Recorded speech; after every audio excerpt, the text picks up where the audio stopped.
Unit 4, the making of Germany and Italy. Can the army be the architect of a nation?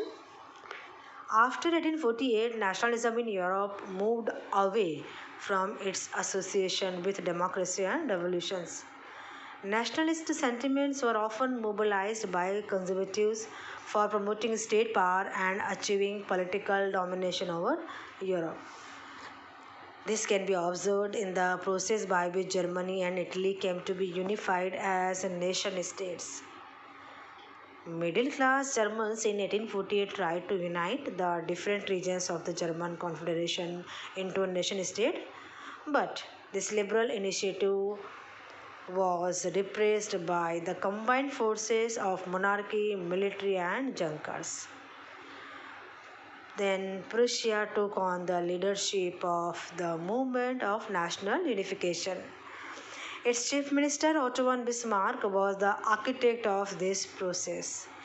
He carried out 3 wars over 7 years with Austria, Denmark, and France, and ended in Prussian victory and completed the process of unification. In January 1871, the Prussian king William I was proclaimed German emperor. On the bitterly cold morning of 18 January 1871, an assembly comprising of the princes of the German states, representatives of the army, important Prussian ministers, including the chief minister Otto von Bismarck, who gathered in unheated hall of mirrors in the palace of Versailles, proclaimed the new German emperor headed by Kaiser William I of Prussia. Unification of Italy. During the middle of the 19th century, Italy was divided into 7 states, of which only one, Sardinia Piedmont, was ruled by an Italian princely house.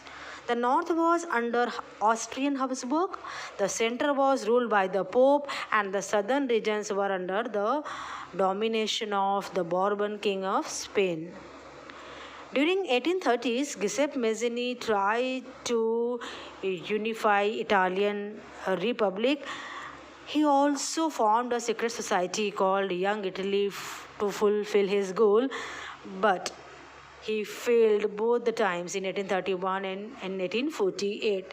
Now the responsibility was taken by Sardinia Piedmont under its ruler King Victor Emmanuel II. The chief minister of Sardinia Piedmont, Cavour, led the movement to unify the regions of Italy. Through a tactful diplomatic alliance with France, Cavour succeeded in defeating the Austrian forces in 1859. Then Giuseppe Garibaldi.